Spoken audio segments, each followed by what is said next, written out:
So we get a bit more of a unorthodox matchup. A couple of characters that are pretty common as far as finding on Wi-Fi, but not so often to see in a bracket, let alone against each other. So we got a lot of meat to chew through here for tonight's first match between Plus and Chrininja. I am loving the Bob the Builder, by the way. Like, look, I know a lot of people aren't like the biggest fans of fighting against the Miis just because, you know, it's hard to, you have to digest what moves that they have before you actually start. You have to deal with everything going on in terms of figuring out the, like how you're gonna adjust.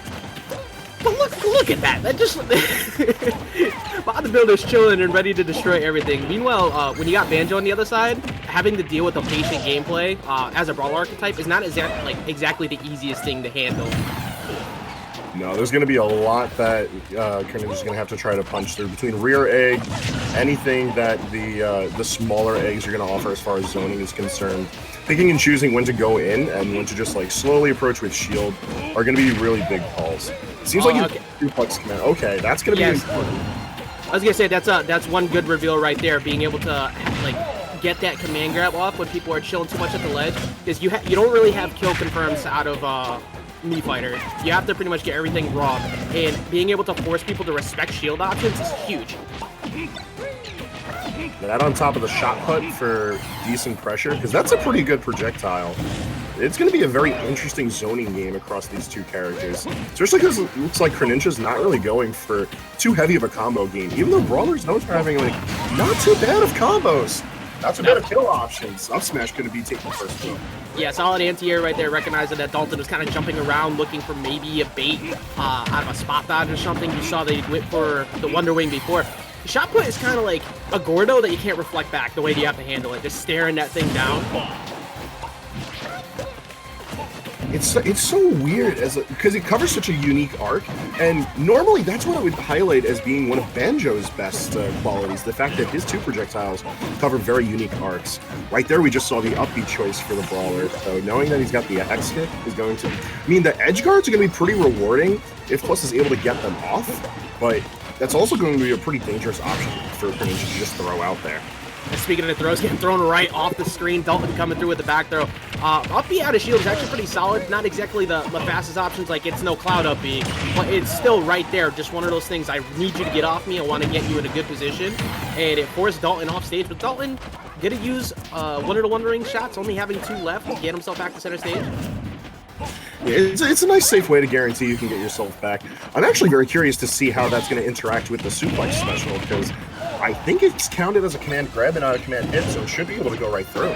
Yeah, that's 100% interaction I cannot tell you I've seen before. This is definitely not a matchup we're used to seeing, but Dalton doing an excellent job of, after being behind the percent, starting to play a bit more of like the snake-style Banjo that we're used to seeing. Just kind of like hang back, throw out as many grenades and shots as possible to slowly rack it up, and the up smash is actually going to take it.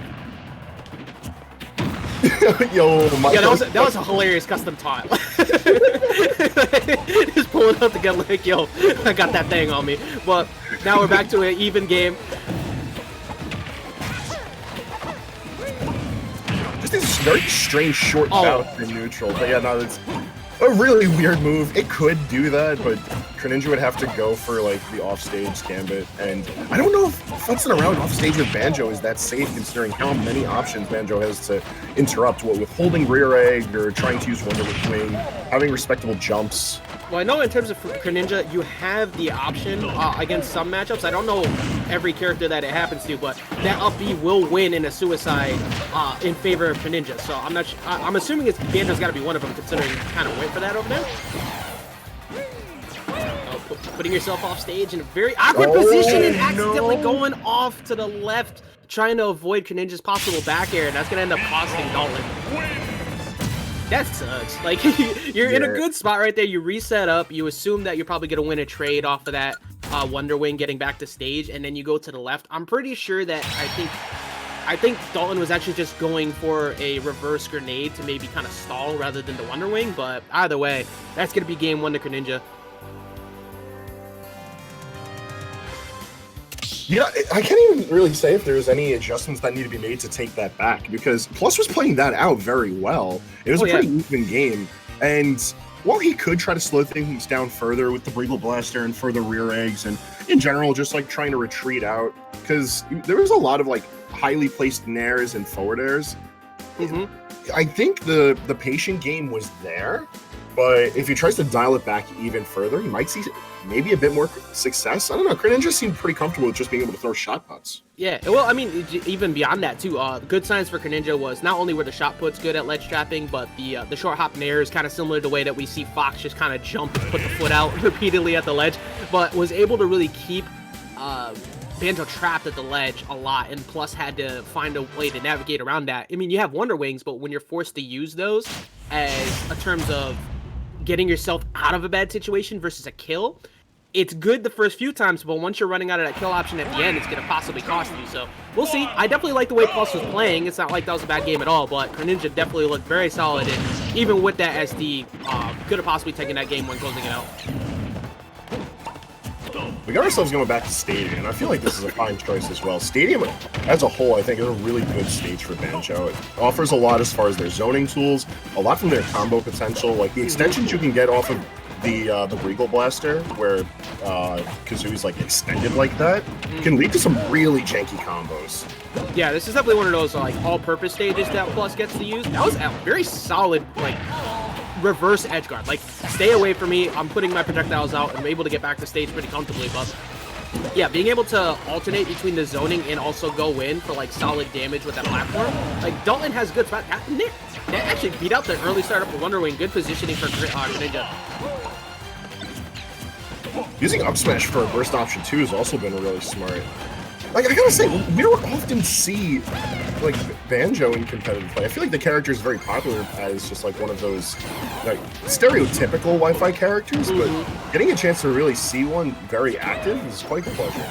I mean, you already know me. I've said that this character slept on for quite some time. It's just that people aren't playing it the most optimally, in which, unfortunately, the most optimal play to Banjo is very boring. But if you can control people's like pace, if you can just keep them back, kind of like right now where you have a character who struggles to kill, you know, even though he's at 163, Chrininja's forced to try and find that raw kill option, possibly at the ledge here, maybe looking for the nair, looking for the back air, and that's going to close it out. You know, you mentioned how similar Brawler is to Fox earlier, and it's pretty clear when you see like the animations for the moves, but also those same faults, where like no problem with building up that damage whatsoever, but you get to a certain threshold where it's like, all right, well, I have my back air, I have my up smash, and in certain cases you have a special move, but you and your opponent both know that that's my only option, so like that's what I gotta do.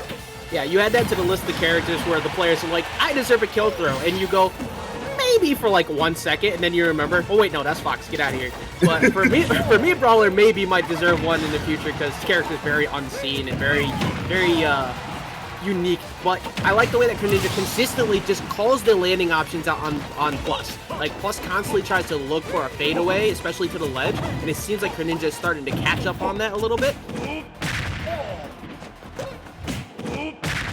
Oh yeah, now this is getting into your head stuff right here. Yeah, definitely was gonna go for the third one. You're trying to, oh yeah, that was for sure not intentional. But Chrininja closing that out with a 3-stock game too, and really pulling out a bunch of those command grabs at the end. That just forces you for the rest of the game to go, crap, can I even afford the shield? And that gets you those free anti-airs and gets that damage that you need. So solid play from Chrininja.